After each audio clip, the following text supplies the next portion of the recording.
Hi, everybody. Hi. Good morning, good afternoon, good evening, depending on where you are. Thanks for being here with me tonight. For me, it's 9:30 p.m. here in Hong Kong. So thank you very much. Do let me know if you can hear me and seeing me clearly. I think everything should be okay, but do let me know if everything is okay. And I see we already have some questions in the chat, so I will try to be quick with the things I wanna say before starting actually answering the questions. Wow, it's been a while. It's been I think 3 months since last time I was live. It feels like a long time ago, and if you've been following the channel, you've seen that in the last month and a half, I haven't published as much as I used to. But I think finally, and I'll explain in a second why is that. But I think we're getting back to the point in which we'll have new content every week. So yeah, that's I think there's one other thing that a lot of people were asking me offline is, oh, why you're not posting anymore? Well, first of all, let me say thank you to everybody. One of the reasons why I'm going live tonight is I wanted to celebrate with all of you the achievement of 10,000 subscribers on the channel, which is like mind-blowing for me, and never would I imagine that 10,000 people would appreciate what I'm putting out there in terms of DevOps content, whether it's just DevOps, GitHub, Azure DevOps, and everything else. So thank you very much to everybody. And you are all part of the community. You're all part of this. Is not me. It's mostly you. So thanks so much. And then another thing I wanted to say is, a lot of people ask me, as I said, why you're not having content anymore. Where have you been? Long time no post. Yeah, that's true. As you probably know, if you've been following the channel for a while, couple of months ago, well, at the beginning of the year, in fact, I changed job, and obviously I had something to learn, different job, different technology, different things, and I'm leading a team, and then it happened that some members of the team actually decided to leave the team, so that left me with a lot of workload, and so I couldn't dedicate the time that you all deserve from me. But so I'm not going anywhere. I'm still here. I have so many videos and so many articles that I actually want to put out there. I just didn't have enough time to do everything. But we're getting back to that. I've already recorded the video for next week, and I should be able to keep up for every other week. Also, I'm getting married next week, so it's another reason to celebrate.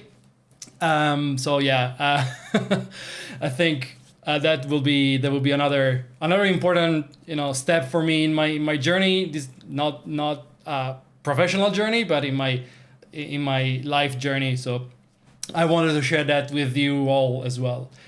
Last but not least, again, I had a lot of things at work, and let me throw it out there. We are still hiring, so if you want to work in the in the DevOps field, and you're either already in Hong Kong or Vietnam, we have an office in Vietnam as well, in Hanoi. So if you're either already in Hong Kong or Vietnam, or you're willing to move to Hong Kong or Vietnam for a DevOps role, do let me know. You can contact me on Discord. You can contact me on Twitter, here in YouTube. Let me know you're interested, and I will send you all the details for the position. Let me see. We have Soner saying hello from Belgium. Hi, thanks for being with us today. Sandeep, congratulations on the 10,000 subs. Thank you very much. But in fact, yeah, it's an achievement for all of us. I didn't do anything. Oh, Marco, hi, ciao. I said, congratulations. I don't know if it's on the 10K or me getting married, but yeah, I'll take it anyway. And I've seen many other people. Do let me know where you're watching from, and I'll try and address everybody.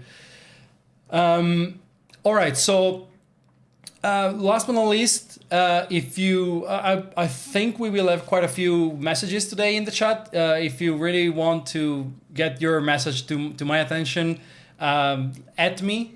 So you can also chat with the other people. Just at CoderDave, so I can see it better on screen. Or if you really feel generous, you can try and use the super chat, but it's not a requirement. All right. Charles says hello from Brazil. Hi. Let me see. Let's see some questions. Oh, this is interesting. So Bardi, sorry, I will be butchering your names probably, but hi Davide, thanks for the live session. My pleasure. My question is how to become a conference speaker and be active in sharing knowledge of DevOps. That's a very good question. I don't know if a lot of you know, but I also used to do a lot of in-person events as a speaker. I still try and do it, even though the situation here in Hong Kong is not the best for conferences. But I think first of all you need to have the passion. It takes a lot of your time, a lot of energy, because you need to prepare the sessions. You always want to be on top of your game, and most likely you need to travel here and there. Or maybe now you can do it online. And then just start small. Just start finding out your local communities. It's how I started. Actually, Marco in the chat is one of the people that I started with back in Italy, doing in-person events. And just start small. Go to your local communities, your local small events. First as an attendee.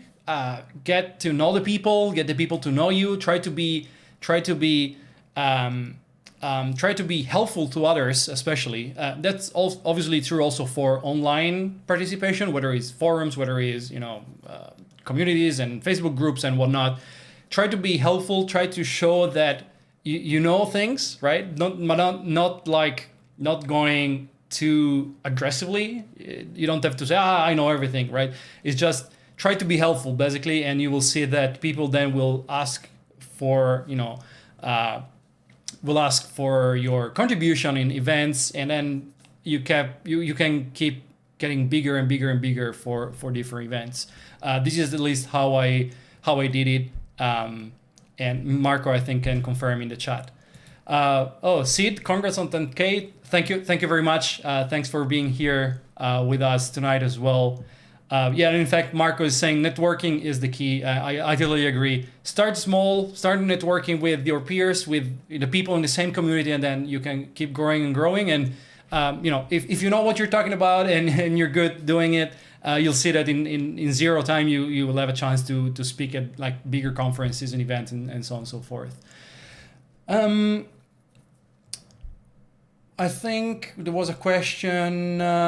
Nanda, basically what a DevOps engineer can become in the future. Well, I think being a DevOps engineer, and if you've been following me for a while, you know that I don't necessarily like the definition of DevOps engineer, because it can mean so many things. In some company, it can be just a guy that does CI/CD. In other companies, it can be something different. But in general, I think it puts you in a very good role, because as a DevOps person, you should understand, multiple phases of the same business, right? You need to understand the business side. You need to understand the processes. You need to understand the coding, at least at some level, the infrastructure. So that gives you a lot of possibility. And I think there's no, in my opinion at least, there's no fixed career path for DevOps people. It's just what you want to be next. I see people wanted to become DevOps architects, and then kind of being part of like DevOps certain center of excellence, for example, for companies, for bigger companies especially. And I see people just wanted to stay in the DevOps area and maybe specialize even further in one of the different areas of DevOps, whether it's Kubernetes or managing more the process side and designing processes and so on and so forth. So I don't think there's any specific career path that you're set to. I think that gives you a lot of opportunities because you're gonna work with many different technologies, many different people, many different ways of working. And I think that's the best thing. Let's see, what else do we have here? The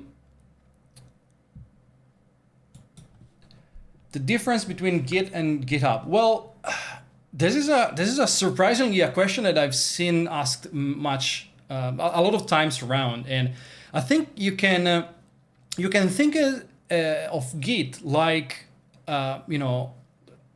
like your a folder on your hard drive, right? The Git is a source control or a version control system, meaning that is a piece of software basically that is in charge of storing your code, storing the changes that you make to your code, and basically that's it.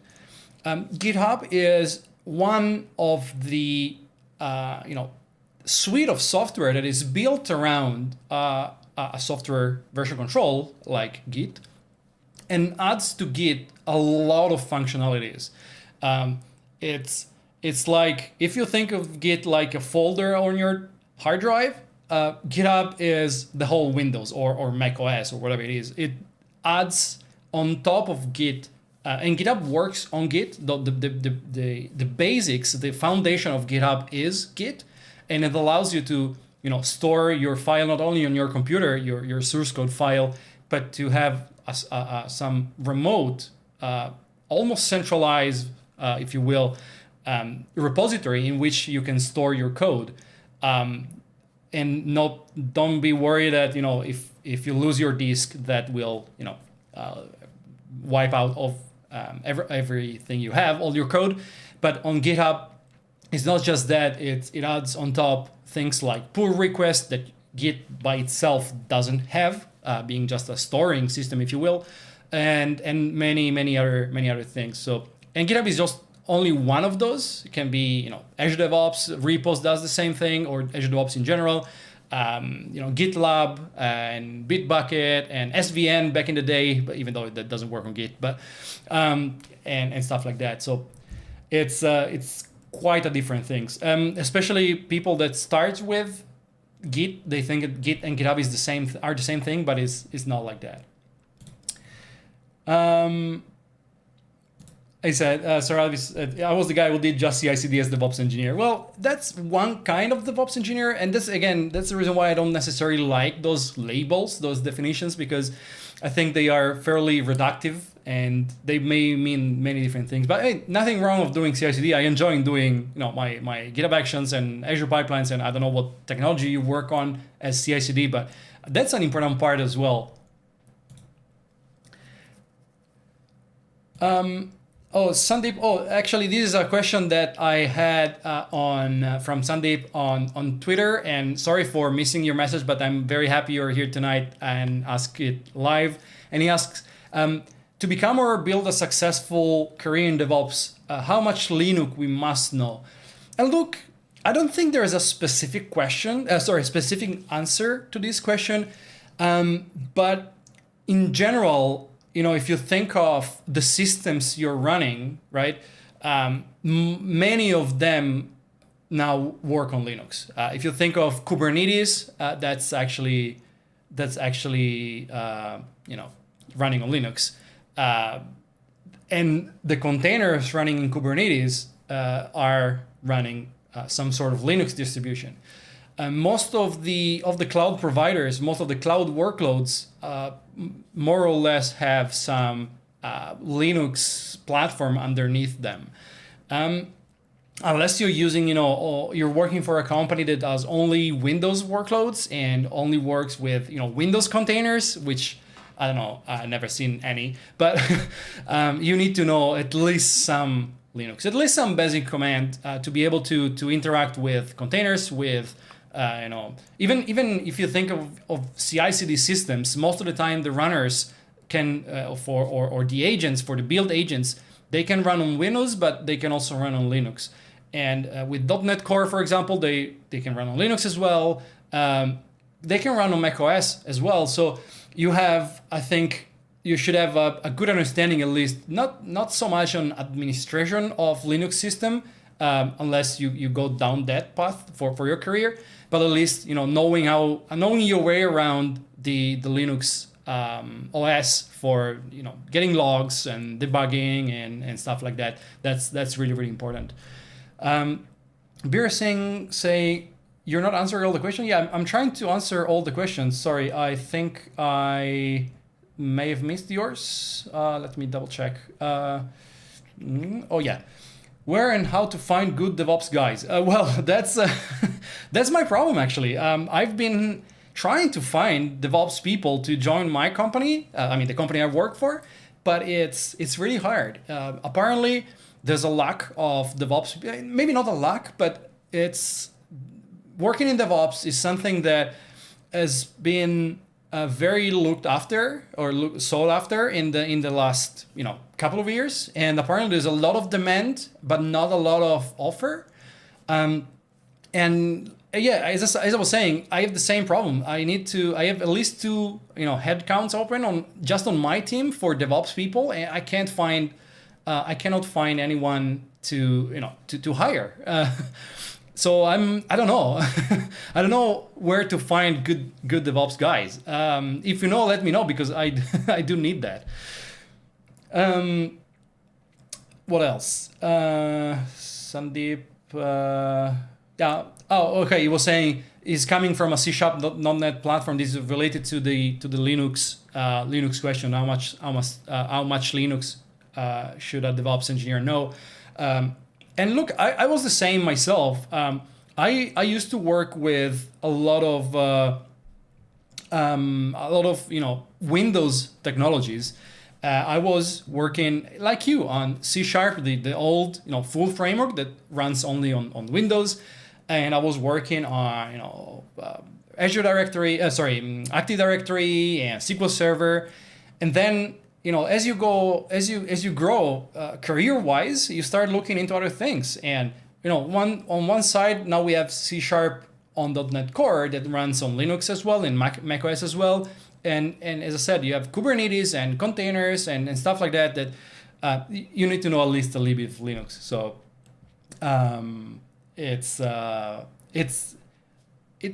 to a degree, it's a must-know. It's a must-know thing. Well, what else? Bersing said, thanks for answering. My pleasure. And you subscribe. Thank you. Let's see. Do we have any other questions here? Not at the moment. So I do have some questions that I collected offline, that from people that could not make it tonight, but they like to get that answered. Let's see. And this is actually from one of the YouTube videos I made. It's fairly similar to what I've just answered. This is from a guy called, or a gal, I don't know, Sai Kiran. It was asking what scripting language basically he should learn to become a DevOps engineer. And again, those questions like what scripting language should I learn, or what programming language should I learn? They are always very subjective, because they are really dependent on the industry you're working in, the country you're working out of. I think you need to know at least a scripting language. And again, if you are going to work mostly like on Kubernetes stuff, you probably want to know some Bash scripting, because you will be working on Linux things, and most of the tools for Kubernetes are working in Windows, but they are mostly designed to work in like Linux or macOS. So Bash scripting is probably, or shell scripting in general is pretty good.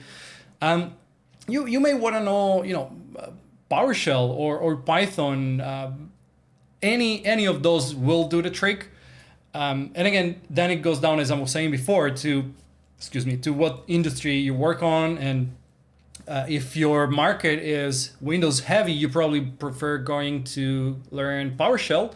Otherwise, yeah, Bash scripting is probably the way to go.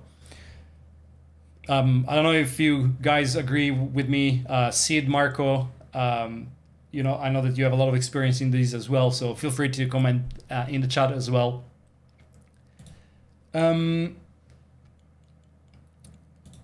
Yeah, exactly. As Rob said, his organization doesn't require Linux because most of the tools were for Windows, and yeah, that confirms what I just said. I mean, it's in general it may be good to learn this or that, but yeah, it's you know, it really depends on where you're working, what you're working on, where you're working at, but also don't just think like my current company is using this, so this is all I need to know, because you may want to learn something else as well, because that will give you more possibilities in the future, will open you more doors and stuff like that.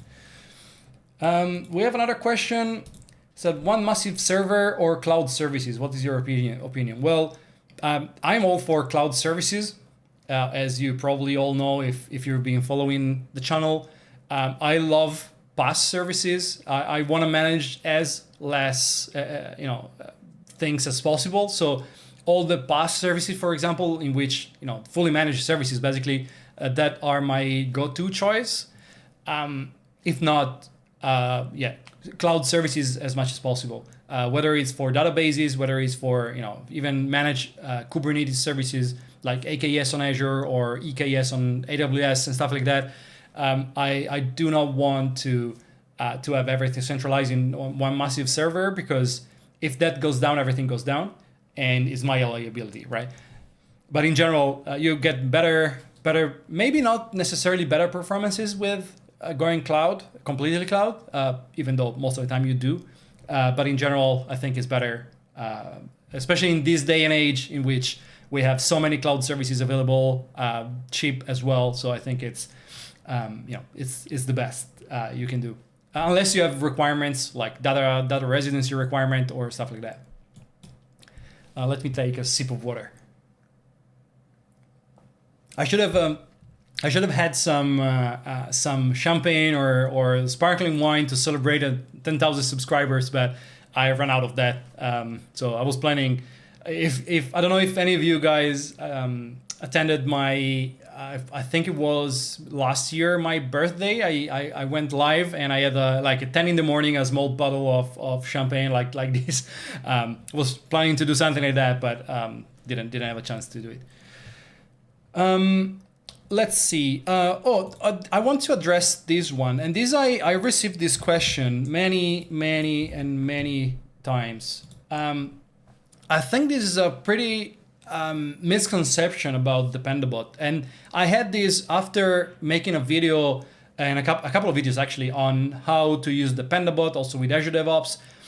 If you're not familiar with Dependabot, is a technology from GitHub that scans your dependencies and alerts you if any dependency of yours is vulnerable to some security vulnerability, and also tries to update it for you in your repos.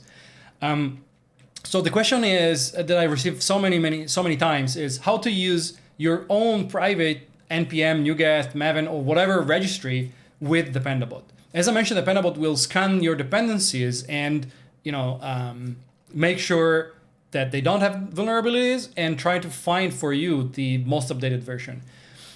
So the answer to this question is basically you can't. At least as far as I know, you can use only public repositories or only public packages with Dependabot. And that actually makes sense, because Dependabot needs to know that the dependency exists, first of all, needs to know if it's vulnerable or not, and needs to know or it wish to know how to upgrade it. And if you have a private dependency on your private npm registry, Dependabot will never know that it existed in the first place, right? So it can't scan for that. It cannot know that it's vulnerable or not. Also because the way Dependabot works is relying on CVEs and other forms of vulnerability report from the maintainers of those dependencies that you have those packages, and because of that, it knows that there is a vulnerability. But if it's your own private custom dependency, custom library, and residing on your own, NuGet registry, private registry, no one will send a CVEs for that. Dependable will not know that it exists. It will not know how to upgrade it. So yeah, you can't use private registries and expect NuGet to know about that. So I wanted to get it out there. Hopefully the people that ask that question many times will see this answer. I try to answer that obviously also on the actual questions, but I thought this is important to point out here in this live. There is no more question in the chat, so I'll keep going with the other questions I have, but please feel free to ask anything you want in the chat, whether it's from our around DevOps, Azure DevOps, GitHub, or even about myself as well.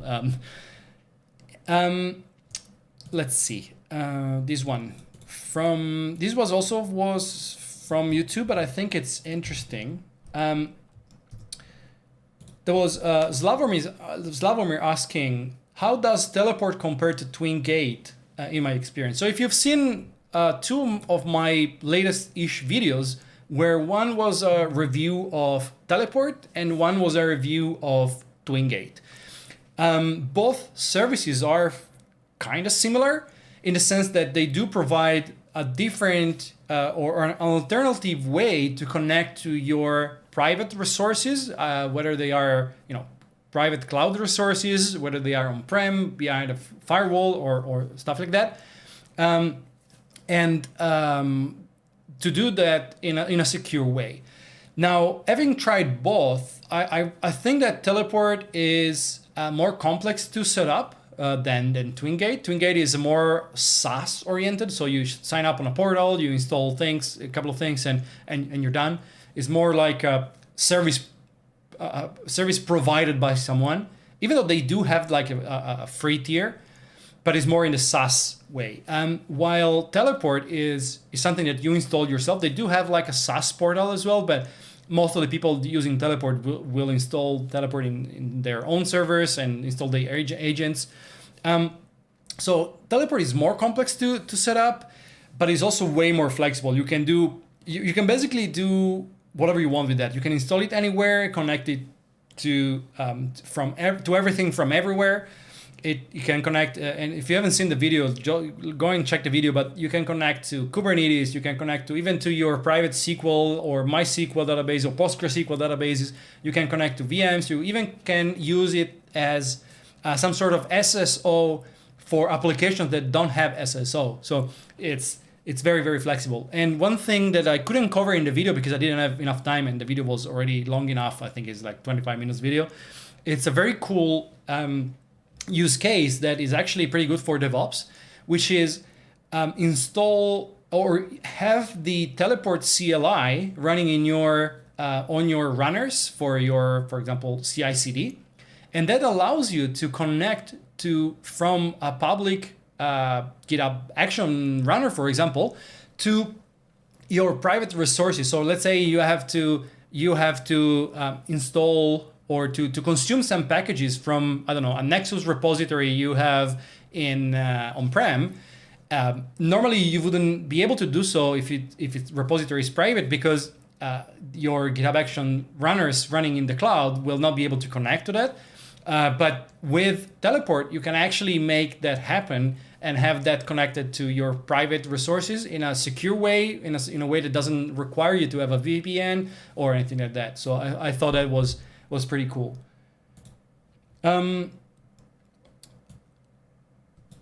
This is, as a new DevOps, I'm doing courses for Azure DevOps. Is this a good start? Well, again, if you guys have been following the channel, you know that I love Azure DevOps. I started a lot of things on Azure DevOps. I'm not sure it's the best choice at the moment, unless again, you work in an environment in which you have a lot of companies using Azure DevOps, for example. So you'll have a work secured, quote unquote, even though it's not secured. But I think if I were starting today, I will probably focus more on GitHub rather than Azure DevOps. Even though, again, we do know, I do know that there are a lot of entities, a lot of companies using Azure DevOps, and they work with that. And I personally, I also still have some projects on Azure DevOps, so it's not a bad choice. Again, it depends where you are. You probably want to to look around and see what else. Actually, if you are interested in this topic, remember that to check out my channel, because as I mentioned already a bit of time ago, I'm gonna have very soon. I'm still trying to secure the spot, but I'm gonna have very soon someone talking about the future of Azure DevOps, what the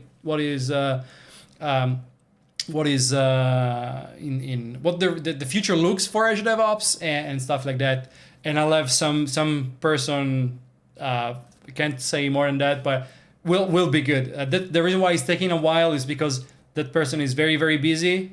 You'll see why when I actually announce the date for it, but you'll see it's going to be worth it. How to implement Azure AWS and landing zones with Terraform. There's a lot of documentation, but no real world examples available. Do you have any experience with it? Please share it. I do. I do use Terraform. I also at work, we have Terraform heavily in use, and I used that before with clients. The thing with Azure or AWS landing zones is it's a complex topic, because if you look at documentation, it make it seems like it's a very standardized thing. You know, you do this, you do 3-4 things, and you're done. When in fact, it's not like that. It's really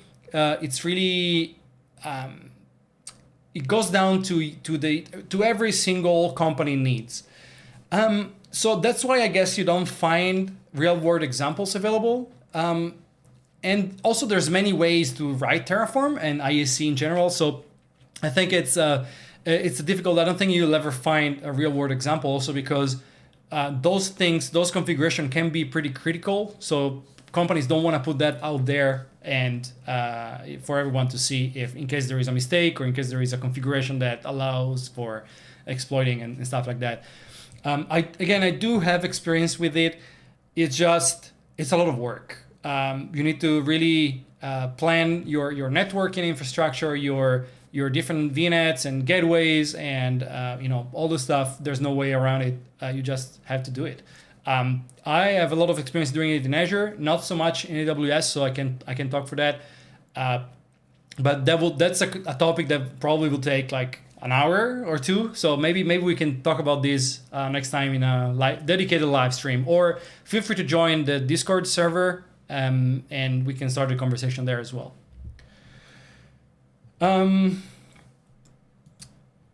You need to clear a Z104 and then you can 400 for DevOps engineers is a good start. I'm not familiar with, I don't remember, that's how bad my memory is, what those certifications are for, but yeah, it's probably a good start. GitHub is more popular than Azure DevOps. I would say it probably is now, but again, it really depends on where you are and geography and stuff like that. In Europe, for example, there is, I can speak for Italy. I'm from Italy, you know that. There's a lot of Azure DevOps base, not so much GitHub. There's other countries in Europe where that is the same. Depends on the maturity of the market. Some markets switch to GitHub from Azure DevOps. Some markets didn't have Azure DevOps or didn't have a Azure DevOps adoption, so they went directly on GitHub or on other stuff. So it's not as easy as it seems, but in general, probably at this point, GitHub is maybe a little bit more popular. How about AWS instead? Doesn't matter where I'm located geographically. I'm not sure if these refer to like Azure DevOps versus AWS DevOps, which is not even comparable. But yeah, as for everything, when it comes to these bigger topics, there are countries in which AWS is much more utilized, and others in which is less utilized. Obviously, when it comes to cloud providers, we have basically 2/3 big cloud providers: Azure, AWS, and Google GCP. Even though it's not as big as the others. And then, of course, we have a lot of others like Oracle, IBM, AliUn or AliCloud, and many others, Civo. But when it comes to the bigger ones, we have those three. So the choice is usually between Azure and AWS or Google. So probably doesn't matter that much. But yeah, it also that changes based on location. How much coding required for DevOps engineer? That's another tricky question. I think, again, it depends on your definition of DevOps engineer. Usually, as a DevOps engineer, you will probably not code that much. It's good if you know coding, because when you have to deploy something, or if you have errors in production or in any environment, you will be able to understand from the stack trace, for example, what's going on before maybe even the developer understand what's going on. So a general idea around programming or coding, it's always good to have. Is it required? Maybe not. But again, it will help. And if you think of doing stuff like Terraform or Pulumi or other languages for infrastructure as code, they are not technically coding, but there's a lot of scripting in there, and coding experience will help.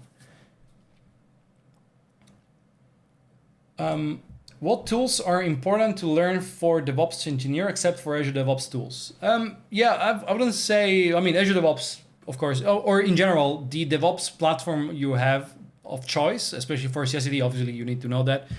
At this point in time, you probably want to know Kubernetes. Sooner or later, even if you work in banks, which generally are the slowest adopters of new technologies, I've seen now banks moving to Kubernetes, at least for some workloads. So you probably want to know some Kubernetes. Maybe, yeah, and that, all that comes with that, meaning containers. When you open the Kubernetes Pandora box, it's a lot of stuff in there. You have containers, you have monitoring, you have networking, you have a lot of stuff like that. So that's a word by itself, I would say. What else? I think, infrastructure as code is good to know, whether you use it in your current project or not. But I would that opens you again a lot of possibilities, because you can imagine having the possibility to spin up a dev environment for someone on demand, just run a pull request validation and then destroy that, right? You can do that manually, but it will take forever. If you can automate that with infrastructure as code, it will take a few seconds, and it's very efficient, you can destroy that and not pay it anymore, even if you do it on-prem. That's something I would recommend you to learn. Tiago asking, is it possible to resolve conflicts through the CLI using Azure DevOps? I believe you talk about, you mean Git conflicts and or merge conflicts. I think so. Azure DevOps has the CLI, but I think it has nothing to do with conflicts. You can see the pull request through the Azure DevOps CLI, but the conflict itself, if you think about it, is just code, and you would do that with Git. It's like you do it in GitHub. You have the GitHub CLI, the GH CLI, but that takes you just so far in seeing the pull request and the issues and stuff like that. But at the end, if you need to resolve a merge conflict, you do it with Git. And what if you go online on the portal, what the solve merge conflict screen does is just executing a different git commands and re-editing your file. So other than GitHub and Azure DevOps, is Jira another rather popular adoption in terms of DevOps operation? Unfortunately, yes. And I say unfortunately because Jira is not really meant for agile operations. It, if you think of Jira, it came out a long time ago for project management, and then it's been, kind of adapted. I mean, to work around Kanban stuff. But I don't necessarily like Jira, but it's very widely adopted, especially around project management. So it's I don't know if it's a joke, if it's a misconception, if it's whatever it is, but if you talk to developers, they always hate Jira. If you talk with project managers or POs, they normally like it. So that's why normally it's adopted in organizations. And look, they come quite far. Now have the integration with GitHub. But if you look at Jira, for example, and if you look at Azure Boards, I would 100% go with Azure Boards. It's just much better in my opinion. If you think of GitHub issues or GitHub projects, maybe it's not quite there. Maybe Jira still has some advantages.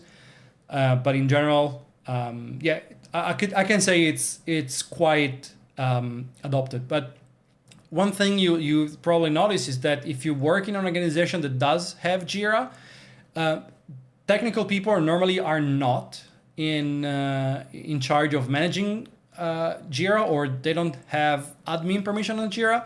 There's normally some project manager or project management office that does that, because in Jira you can change the workflows for your cards and tickets, and it's like that's normally done by some PM or PMO.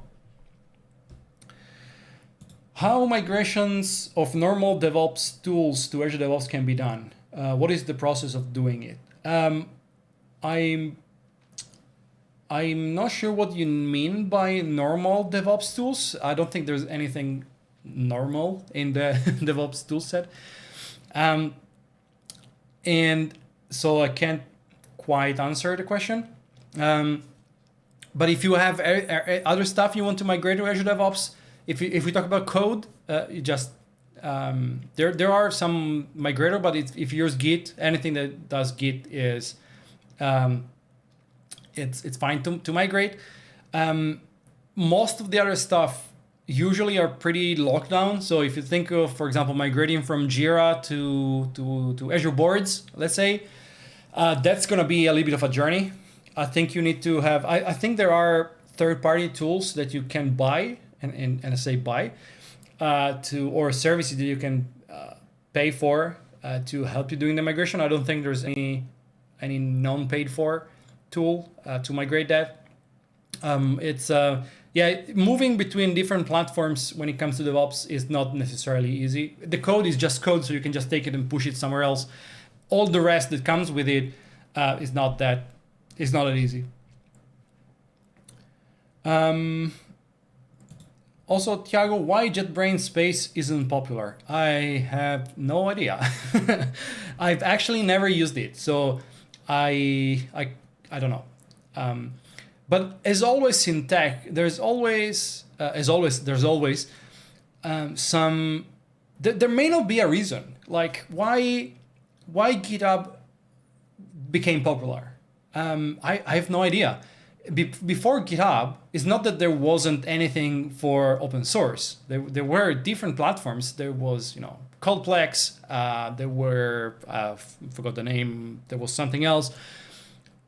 But one day GitHub came out, and for some reason, which maybe there is a reason, maybe there isn't, it became more popular, right? Same thing with so many things. Why Windows became popular back in the day, when there was still Unix and Linux and macOS or whatever it was called. It just became, and I don't know if there is an actual reason, like why Facebook became popular, right? There was MySpace and Badoo and many other things like Facebook before.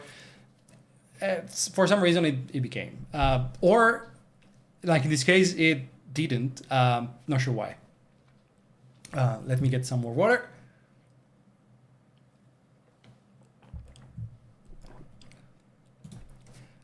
Which are important cloud services for DevOps engineers? Well, the basic ones, I would say. So storage, whether it is S3 on AWS or blob storage in Azure. I'm not sure how it's called in GCP, but no, storage. Probably if they have like a managed Kubernetes service, like EKS or AKS, stuff like that. What else? Important cloud services for DevOps engineers. Anything around monitoring. A big part of DevOps is monitoring. So whether you're using, application insights in Azure, I forgot the name of the monitoring in AWS. And everything around like managed Grafana, managed Kibana, Elasticsearch. Like for example, AWS has OpenSearch, which is basically Elasticsearch, stuff like that. Those are the services that, as a DevOps person, you will most likely use.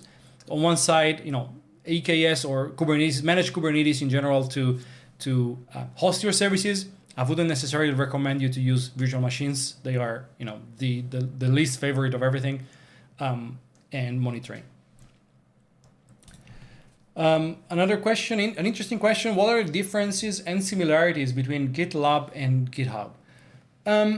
They are fairly similar, I would say. There is one big difference though. So they are fairly similar in the sense that they both rely on Git, not only in the name, obviously, but also as an underlying infrastructure, as source control is Git.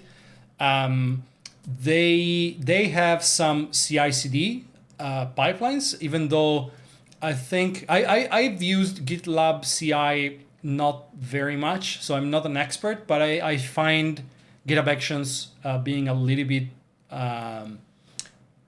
better at this point, my personal opinion. But I think one of the biggest differences is that in how they manage pull requests. GitHub has pull request. I'm trying to remember how it's called in GitLab. I don't know if it's called push request or stuff like that. The workflow though is fairly different. The way you manage the code, the way you manage the repos, the way you manage the source code. But in general, I would say they are fairly similar. Then there are many different, many small differences in how you group services, how you manage your server and stuff like that. But I haven't used GitLab a whole lot. GitLab a whole lot. So I'm, but when I had to, given the experience in both Azure DevOps and GitHub, I didn't have too much trouble in doing it. Best CI/CD tool other than Azure pipelines in your opinion? Well, GitHub Actions for sure. I worked before with like Circle CI, Travis CI. And I think they were pretty good before the current iteration of GitHub Actions. But I feel like GitHub Action now is it's pretty good, and I think it's mature enough. And also, obviously, it has the big advantage of being completely integrated into GitHub. One thing that I do not like, one system that I do not like, and I know probably I'll have some people now shouting at me for that, but is Jenkins. I think Jenkins, it's open source, is all you want, but I don't think it's a tool that people should adopt if they're starting today. Obviously, a lot of companies have Jenkins there for legacy reasons, but I feel like if I would start a new company, a new project now, I would probably not use Jenkins. It's really, really complex to manage. All the plugins. The idea is great, but the actual usage and use interface and maintenance and stuff, they are pretty nightmare. Do you recommend a job in an office, or would a remote job work as a first experience? Wow, that's a good question. And I may not be the best person to answer this because I've been, before my current role in which I'm hybrid, half in the office, half at home or remote, I used to work remotely for a long time. But I also have to say that while this is nice, working remotely, I did miss, first of all, the human contact with people. I did miss, the fact that you're together and it's much easier to communicate. Obviously, we have a lot of tools for communicating. We have, phones and Slack and Teams and whatever you want, but it's not like being in person in an office. That doesn't mean that you have to be in an office, but especially as a first experience, if what you mean is like someone entering the workforce, I would probably say that if you do at least a couple of years in an office to understand the dynamics, to understand how to collaborate with people, then it will be much easier for you. Personal opinion. What are the focus areas or tools that DevOps engineer look at SRE security area? Wow, that's a broad question.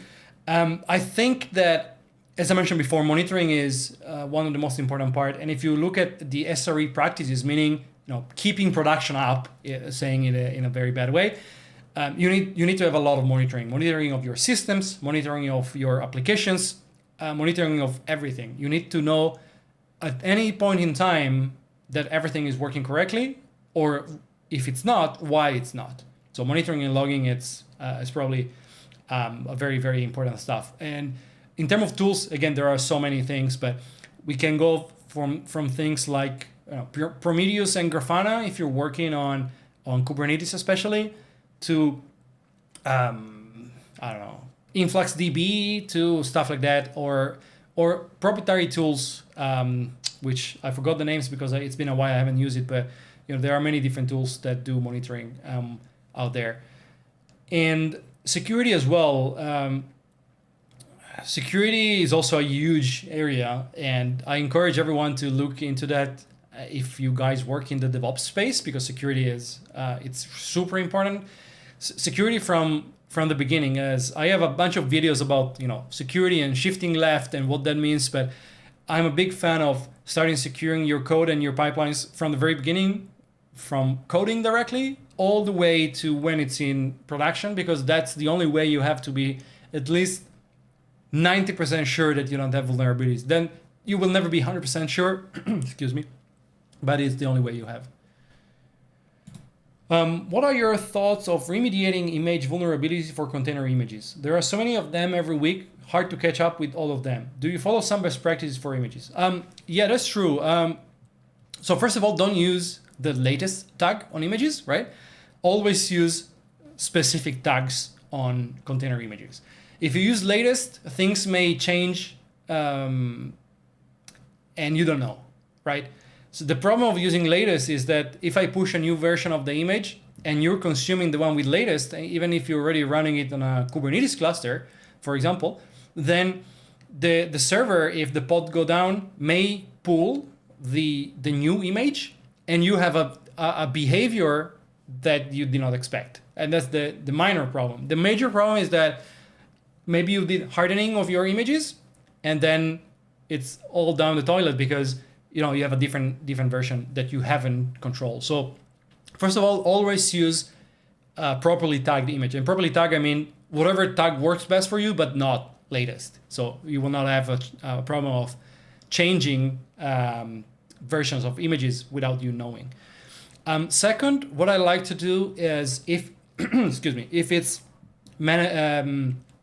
images that I create, or I in terms of me, my team, my company, I want to have them scanned either before going to our registry or at the registry. For example, if you're using Azure Container Registry, you can enable the scanning of the image when the image reaches the registry. That is something that is probably a best practice. Or anyway, scanning your images with the solid tool, whether it's Aqua Security or others, is something that I vividly recommend, because it can save you so much troubles. Yeah, that's what I would recommend doing. Oh wow, we had quite a few questions. That's pretty good. I'm very happy to have you all in this live.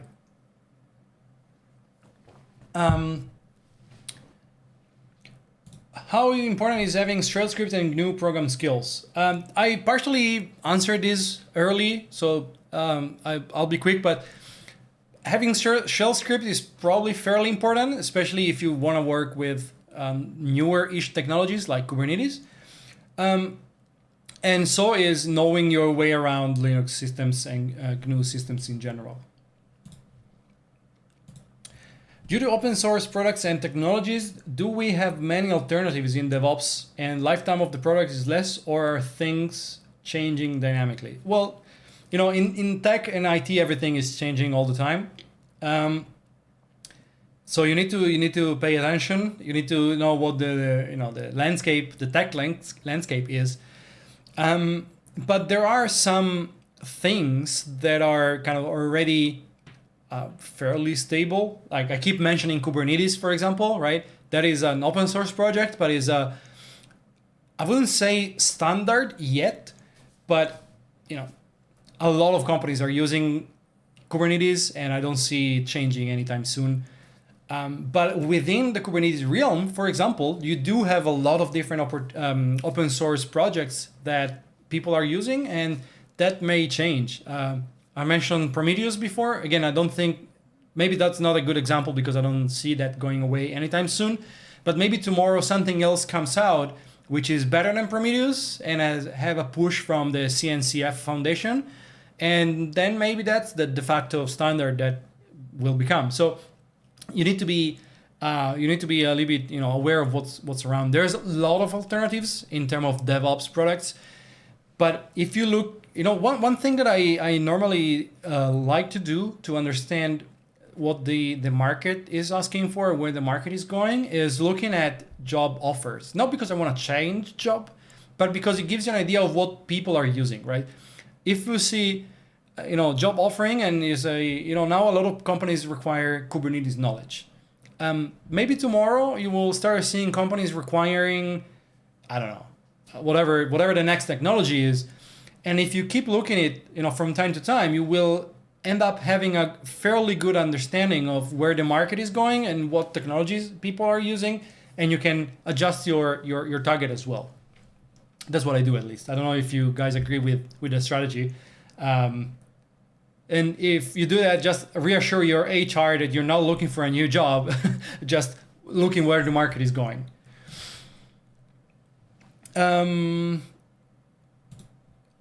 Vishan said I will for sure join the Discord server. Yeah, thank you. It's been one thing I completely forgot to mention in the beginning is that we had a massive restructuring of our Discord server. So we have much more categories. That should be hopefully easier to spark conversation. So yeah, feel free to join and ask questions and answer questions. I have an audience that spans across the globe. So it's not very easy for me to cover every question, especially because sometimes I do need to sleep. So I rely on the community as well. It's for answering questions and asking questions and have a conversation. That I think is the most important part of our community, right?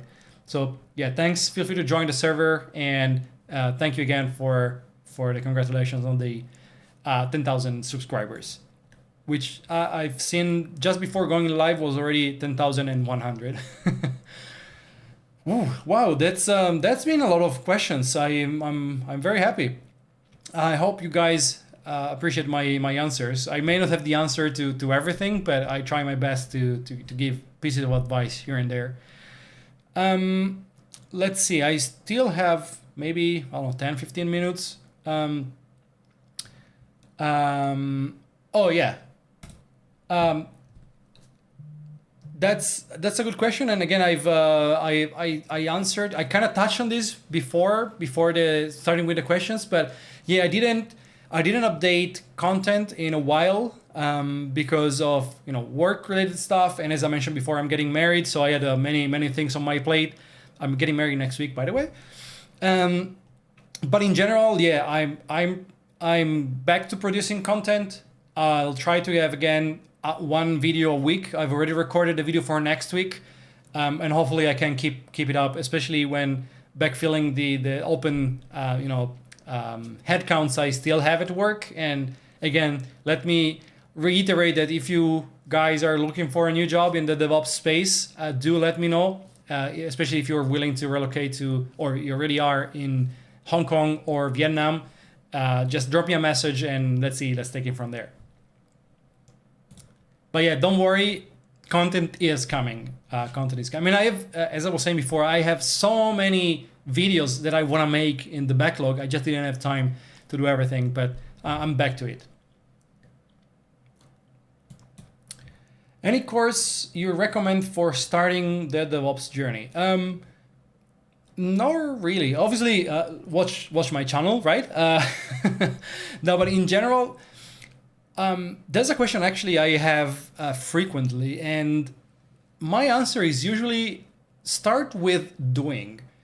Start with, for example, finding some project you like on GitHub. Start to try and collaborate, and start to do it yourself, or just clone a project you like and start making it. Start DevOpsifying it. So create Cicd for it.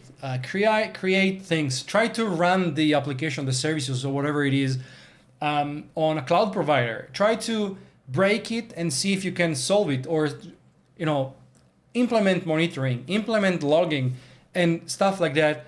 That will give you a much better understanding of what's around that. Because if you have to to bang your head against it, that's when you learn. And only when you have that experience, then start looking at certifications. In the past, certifications were, in my opinion, fairly useless, because you could just read a piece of paper and go take a test. You pass the test and that's it.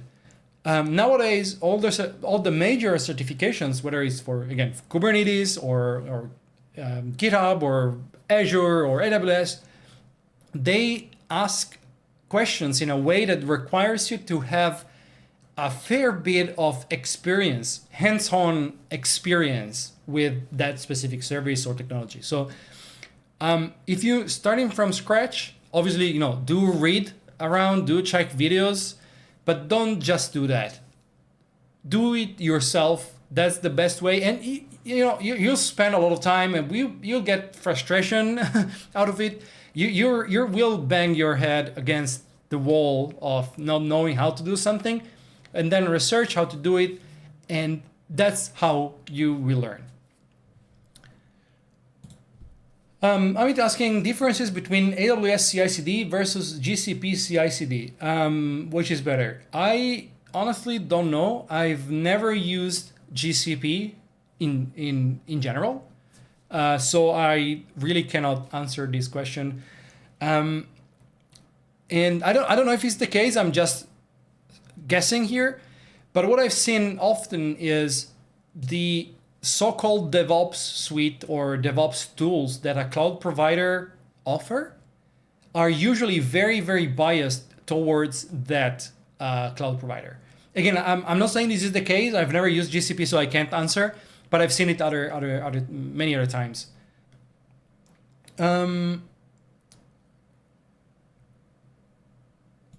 Oh, this is good. Oh, Adrian, hey, buddy. Do you miss working at GitHub and miss your GitHub colleagues? We do. Thank you. Yeah, for some things I do. I do miss it, and I do miss the people. Obviously, I used to work with a great bunch of people. So that's definitely something I miss. The work dynamics also were pretty good.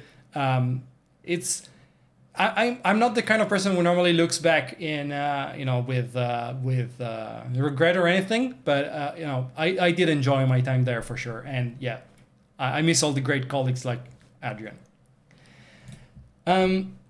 Do you know of any gotcha question usually asked in interviews? How do I go into an interview without having any real life experiences beside my own projects?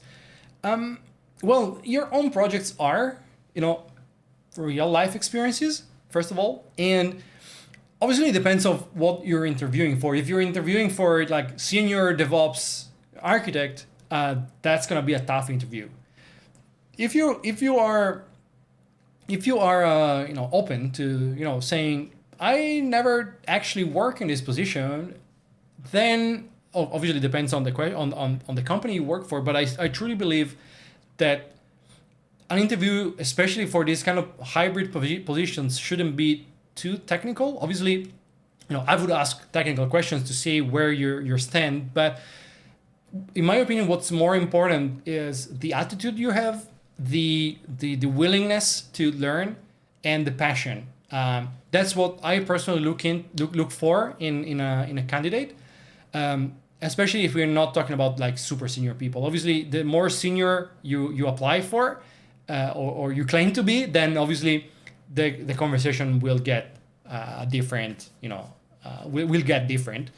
But I don't think every interviewer have a different style, and in my case, I like to be very colloquial. Don't ask super technical question, and especially as I think you meant for if you don't have real life experience, you're probably applying for a junior position. Companies should not expect you to know everything as a junior position, but if you can show that, again, you do know what you're talking about, even if you may not have applied that in a MNC company, that's good enough, I think. All right, 10:39 p.m. my time. Let's stay 5 more minutes, and then I think I'm gonna call it a night. I had a very, very long day at work today. Oh, that is very true. In DevOps, you need to be good at troubleshooting. Oh, that's very true. Basically, my whole day today was troubleshooting. Yeah, that's absolutely true. You need to, and again, troubleshooting is not something that you can learn on books or anything. You need to, as I said before, you need to bang your head against it, and that's the only way you have to learn. Tiago says, I use IBM Cloud, not popular as well. They have good CI/CD systems, and with the acquisition of Red Hat, do you think in the next years they'll become the number one in DevOps because of Openshift? No, I do not think they will become the number one in DevOps. Openshift and Red Hat products in general are also very market dependent. In this part of the world, I haven't seen it much. In other parts of the world, I have seen it. Openshift is a strange technology. It started basically by as a proprietary technology. Now they kind of using Kubernetes, I guess. But if you look at the Kubernetes community, most of the people want to go with Kubernetes. There are companies using Openshift for sure. They are, using that for historical reason. Maybe they have a good relationship with Red Hat or other stuff. I don't know. But that, in my opinion, is not enough for making IBM Cloud leader in DevOps. I think that DevOps game is I wouldn't say it's done, but especially organizations as big as IBM or Oracle, with all the processes they have. I used to work with both IBM and Oracle before in different projects. To be DevOps, you need to be agile, and to win in the DevOps market, you need to be an agile company, adapting very quickly, giving the people what they need, not what you think they need. And unfortunately, my experience is that for IBM and Google, and Oracle, they don't have that. Maybe I'm very happy if I'll be proven wrong. It's always good to have choices, but I don't think they become number one in DevOps. As a dev, I want to know more about DevOps to be able to fully understand and configure my environments. Could you recommend some kind of roadmap? As a developer, no, maybe not a roadmap, but first of all, if you're developing, if you're a developer, first thing I would look into is your CI/CD.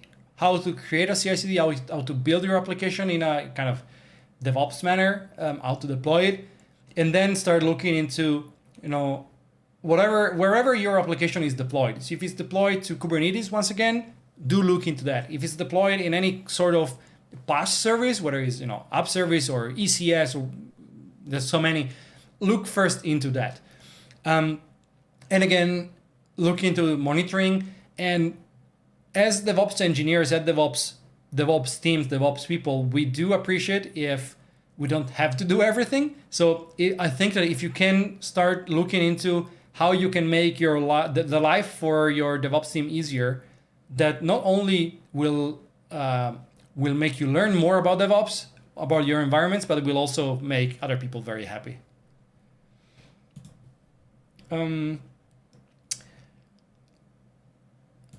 I answered this before. How much programming need for DevOps? It's not necessarily a requirement, but it will help you to understanding and troubleshooting. I answered this before, so maybe go back in. I don't know. I'll put some timestamp whenever I have time, but I answered that before. Hi Dave, what is the use of release pipelines in Azure DevOps, as we can deploy by using staging in YAML pipeline? True, but YAML pipelines are newer than release pipelines. In the beginning, there was also only the classic builds from the UI and the release pipelines, and that's why they are still there. It is true that we can deploy by using the multi-stage pipelines.